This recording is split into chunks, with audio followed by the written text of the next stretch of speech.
जी class, mobile की class हमने discuss की थी, कुछ एट्रीब्यूट्स डिफाइन किए थे, कुछ मेथड्स, और फिर दो ऑब्जेक्ट्स बना के हमने उसी क्लास के डिफरेंट जो है वो एट्रीब्यूट्स और मेथड्स को यूज करके देखा था। एक चीज अगर आपने नोट की हो, that is code reusability. Code reusability क्या है हमारे पास कि मोबाइल के लिए ये सारी चीजें मैंने एक ही दफा डिफाइन की है, नेम, मॉडल, कलर, वेट, और कोई वैल्यू नहीं दी इसको। और साथ साथ मैंने इसको क्या दे दिया, कुछ मेथड दे दिए जिनमें एक ही दफा नेम, मॉडल, वेट, कलर को प्रिंट करवाया है। अब डिफरेंट ऑब्जेक्ट्स मैंने क्रिएट किए, अलग से एक मेथड बनाया मेन का, उसमें डिफरेंट ऑब्जेक्ट्स क्रिएट किए, और उन्हीं ऑब्जेक्ट्स के लिए मैं बार बार उन्हीं वैल्यूज को, जो एट्रीब्यूट्स हैं, नेम, मॉडल, कलर, और वो जो मेथड्स है मेरे पास, कॉलिंग, रिंगिंग, और इसके अलावा प्रिंट ऑल, वही एक मेथड मैं बार बार कॉल कर रही हूँ, लेकिन उसी कोड को बार बार यूज कर रही हूँ, लेकिन हर दफा उसकी डेफिनेशन और मीनिंग अलग है। अकॉर्डिंग टू ऑब्जेक्ट वही सेम एट्रीब्यूट या बिहेवियर मेरे पास डिफरेंट कर सकती हूँ मैं डिफरेंट ऑब्जेक्ट्स के लिए। So that is the objective of code reusability. एक दफा कोड लिखा, उसको मैं बार बार मल्टीपल ऑब्जेक्ट्स के लिए यूज कर रही हूँ। कलर को मैंने एक दफा डिफाइन किया, मॉडल को, नेम को एक ही दफा डिफाइन किया, बट डिफरेंट ऑब्जेक्ट के साथ साथ मैं उसको रीयूज कर सकती हूँ।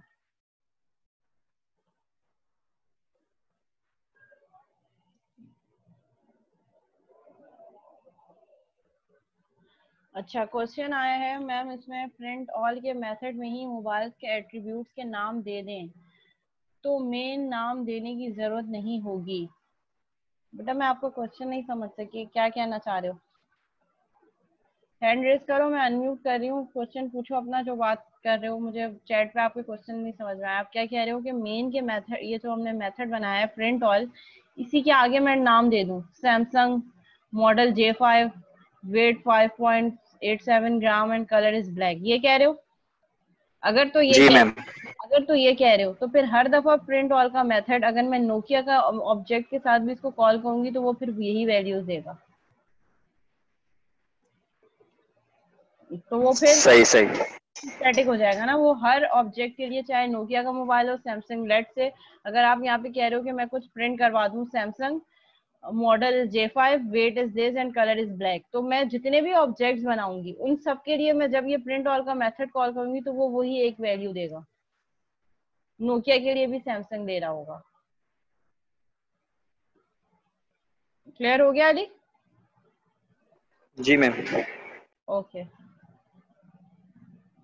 एग्जैक्टली। मोबाइल एक जनरल क्लास है जिसको कोई भी ऑब्जेक्ट, किसी भी कंपनी का ब्रांड जो है, जो मोबाइल का ऑब्जेक्ट है, वो कोई भी मोबाइल का ऑब्जेक्ट इसको एक्सेस कर सकता है।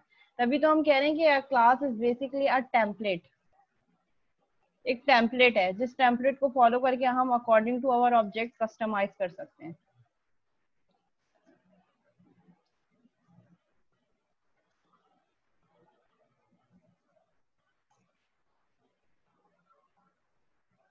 ठीक है, अगर आप चाह रहे हैं कि ये जो नल नल फील्ड आ रही है, जैसे अब ये नेम है, अब इसी तरह मैं M2 के लिए भी सारी फील्ड्स को कंप्लीट कर देती हूँ, और ताकि फिर हमें पता चल सके ये कैसे वर्क कर रहा है। लेट्स से मैंने यहाँ पे M2 का ऑब्जेक्ट बनाया, M2 के लिए नेम दे दिया नोकिया। ठीक है, M2 डॉट मॉडल को भी मैं नाम दे रही हूँ, मॉडल मैंने दे दिया नोकिया 3310 कर देते हैं। ठीक है, फिर मैंने कहा M2 डॉट कलर रेड कर देते हैं।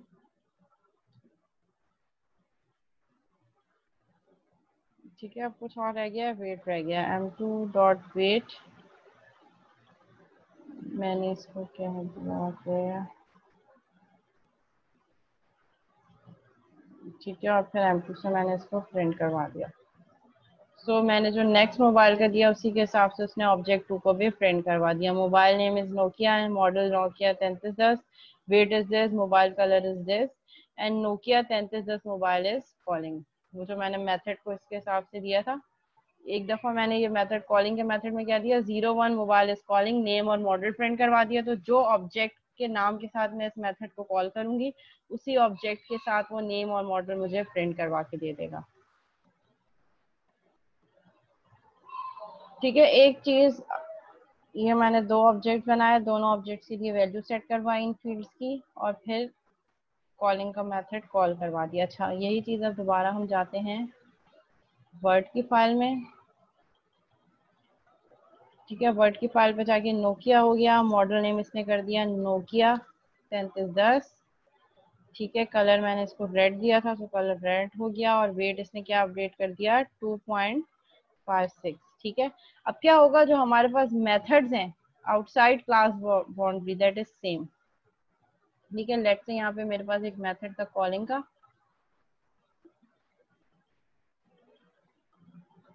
ठीक है, यहाँ पे मैं इसको एड टेक्स्ट कर देती हूँ,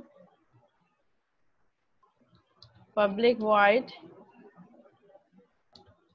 कॉलिंग। ठीक है, यही मेथड था मेरे पास, और इस मेथड के अंदर मैंने क्या प्रिंट करवाया था,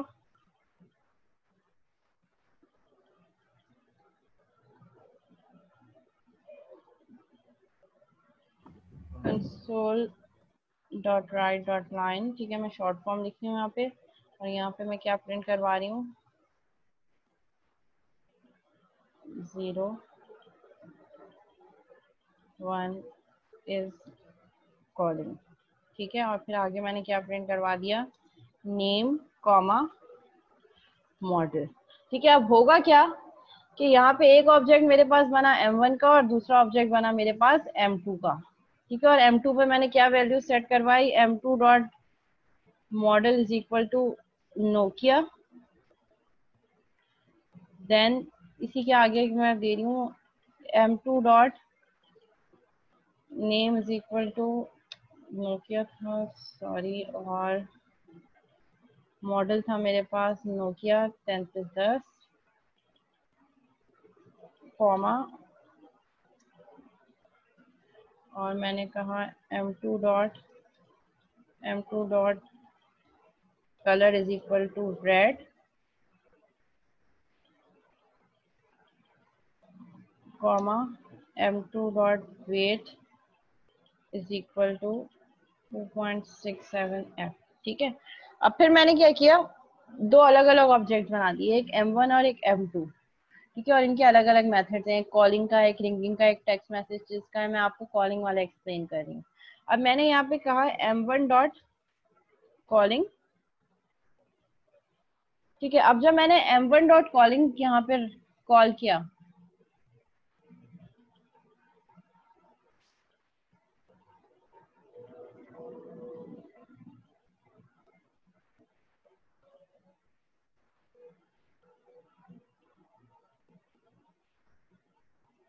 ठीक है, जैसे ही मैंने m1 डॉट कॉलिंग किया तो ये मेमोरी में जाएगा, कॉलिंग वाला मेथड कॉल करेगा, और किस रिस्पेक्ट से करेगा m1 की रिस्पेक्ट से।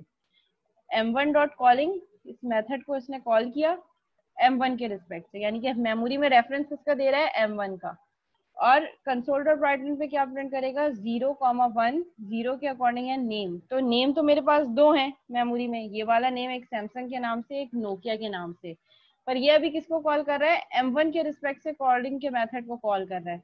तो ये नेम और मॉडल कौन सा देगा, जो m1 का नेम है। तो मेरे पास यहाँ पे इसका क्या, सबसे पहले 0 पे है मेरे पास नेम, तो m1 का नेम क्या है सैमसंग, तो मेरे पास क्या प्रिंट हो जाएगा सैमसंग।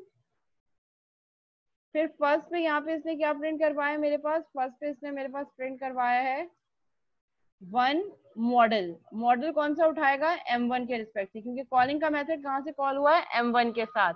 तो m1 डॉट मॉडल उठाएगा, क्या मॉडल उठाएगा J5, सैमसंग J5, और आगे क्या प्रिंट हो जाएगा is calling, Samsung J5 is calling. फिर मैंने क्या किया, मैंने दोबारा कॉल किया m2 डॉट कॉलिंग, कॉलिंग वाला मेथड दोबारा कॉल कर दिया, लेकिन किसके रिस्पेक्ट से किया ऑब्जेक्ट 2, यानी कि जो m2 है मेरे पास, m2 के नाम से किया। ठीक है, अब ये m2 डॉट कॉलिंग जब मैंने किया तो ये यही मेथड कॉल करेगा, सेम मेथड। ठीक है, इसमें क्या प्रिंट करेगा 0, 0 पोजीशन पे क्या है नेम, नेम कौन सा उठाएगा, क्योंकि अब ये m2 के रिस्पेक्ट से उठा रहा है, तो m2 पे नेम क्या है मेरे पास नोकिया, तो ये आ गया नोकिया, नोकिया, और यहाँ पे मेरे पास क्या आया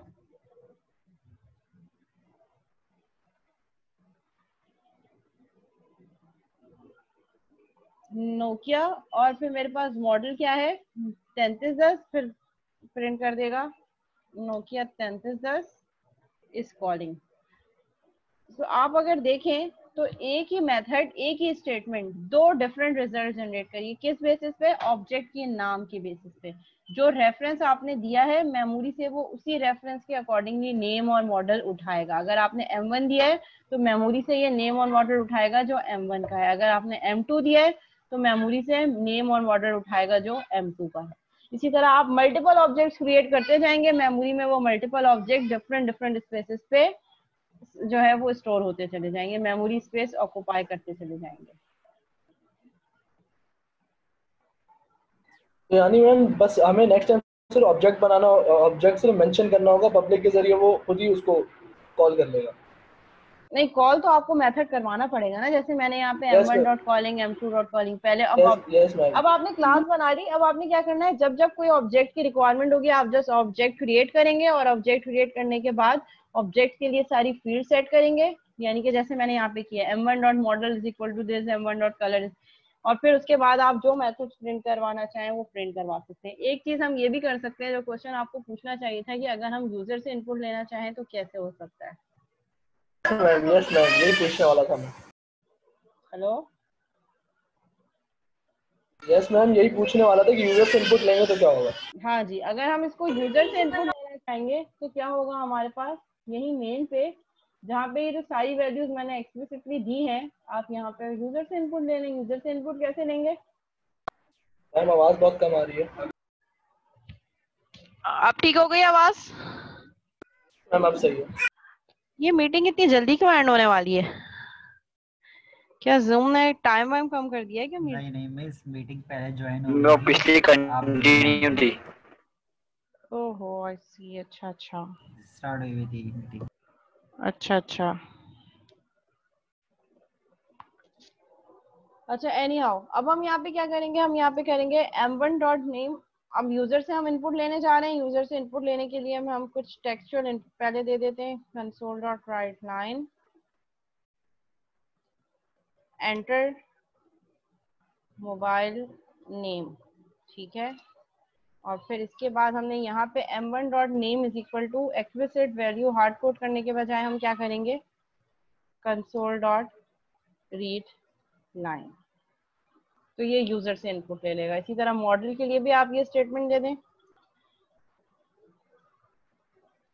एंटर मॉडल, ठीक है। एंटर हमारे पास मॉडल हो गई। m1 dot model is equal to J5 हटा के हम यहाँ पे क्या कर देंगे, console dot read line. Similarly हम यहाँ पे क्या करेंगे, कलर के लिए भी हम यही काम करेंगे, एंटर मोबाइल कलर,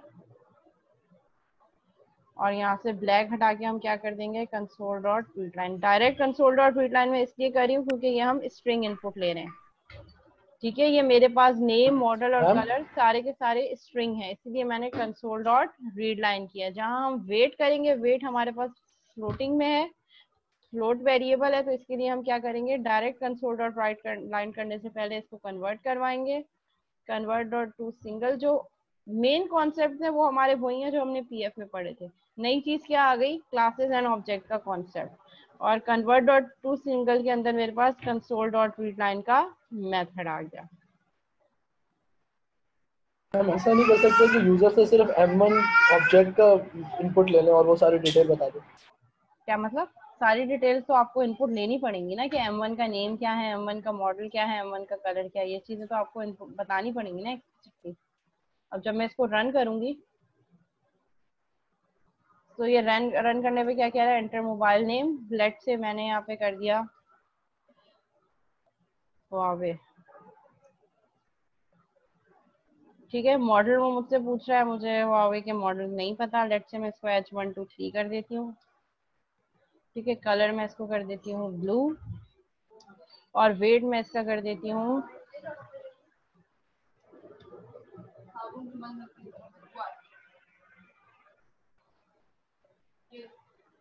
तो अब ये सारी जाके वहाँ पे स्टोर हो गई हैं, जो हमारा वो है मैम मोबाइल है, उसमें जाके सारी चीज़ें स्टोर हो गई हैं। ठीक है। इसने क्या किया, फिर जो मैंने इसके अकॉर्डिंग सारी चीजें यूजर से इनपुट ली, यानी कि वो चीजें जो हम हार्ड कोड कर रहे थे वो यूजर से इनपुट ली और मेमोरी में जाके स्टोर कर दी इसने। अब जब मेमोरी में जाके स्टोर की, उसके बाद जो मैंने मेथड कॉल किया m1.calling m1.print all, उसने मुझे क्या प्रिंट कर दिया, Huawei H123 mobile is calling, और इसकी सारी स्पेसिफिकेशन प्रिंट ऑल के मेथड ने प्रिंट करवा दी। बाकी जो दूसरा ऑब्जेक्ट बना था M2, वो यूजर से हार्ड कोडेड वैल्यू की बेसिस पे था, उसने फिर वही hard coded values next method के लिए प्रिंट करवा दी।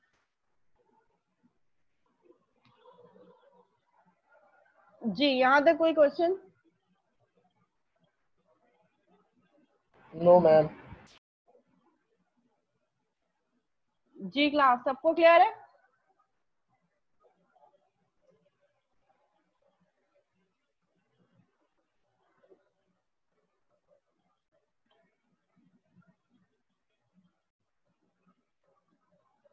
ओके, एक चीज हम ये भी कर सकते हैं, जहाँ पे ये जो हम डिफॉल्ट वैल्यू ये कर रहा है ना, हम ऐसा भी कर सकते हैं कि हम यहाँ स्टार्ट पे जहाँ हम ये वैल्यूज दे रहे हैं क्लास के अंदर, जो हम जनरल एंटिटी बना रहे हैं, यहीं पे हम कुछ डिफॉल्ट वैल्यूज दे दें। लेट्स से मैं कहूँ string name is equal to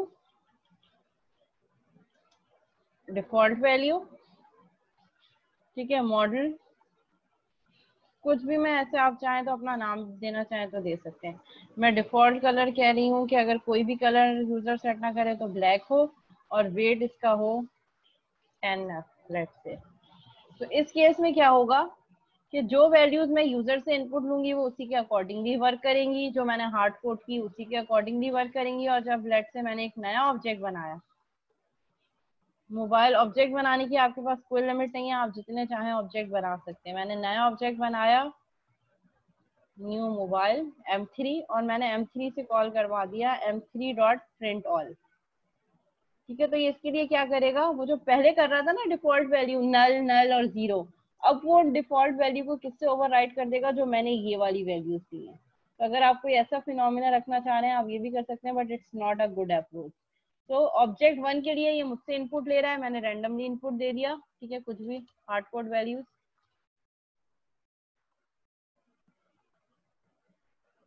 ठीक है। इसने मोबाइल ऑब्जेक्ट 1 के लिए मुझसे इनपुट लिया, उसकी सारी चीजों को प्रिंट ऑल में प्रिंट करवा दिया जो मैंने वैल्यूज दी।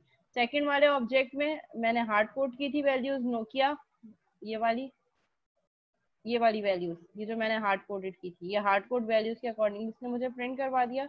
और जो मैंने थर्ड ऑब्जेक्ट बनाया, थर्ड ऑब्जेक्ट के लिए मैंने कोई नाम कुछ नहीं दिया, सिर्फ ऑब्जेक्ट बना के प्रिंट ऑल का मेथड कॉल कर दिया। तो उसने मुझे वो कौन सी वैल्यूज रखी जो मैंने यहाँ पे जो डिफॉल्ट वैल्यूज दी कोड पे, ये वाली। तो जो थर्ड ऑब्जेक्ट के लिए उसने इस तरीके से, आप चाहें तो इस तरीके से भी वैल्यूज को ओवरराइड करवा सकते हैं। अब जब जब ऑब्जेक्ट बनेगा, कोई भी ऑब्जेक्ट बनेगा, उसमें आप कोई भी वैल्यूज को स्पेसिफाई करके एक्सप्लिसिटली वैल्यू नहीं देंगे, वो उनको ये डिफॉल्ट वैल्यूज दे देगा।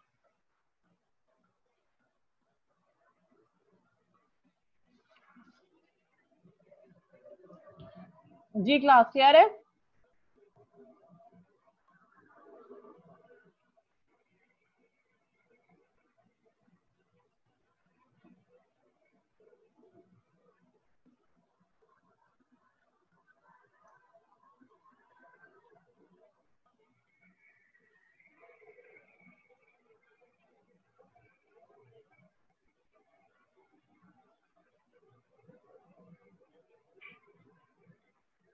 अच्छा, मीटिंग एंड होने वाली है, इसी सेम मीटिंग आईडी में दोबारा ज्वाइन करेंगे, फिर ये मैं डिफॉल्ट वैल्यू का थोड़ा सा एक दफा दोबारा रिपीट कर दूंगी, फिर उसके बाद हम प्रोजेक्ट का डिस्कस करेंगे। अटेंडेंस जब मैं बोलूँ तो फिर तब अटेंडेंस सेंड कीजिएगा, ठीक है। फौरन ही इसी मीटिंग आईडी पे दोबारा ज्वाइन कर लेंगे।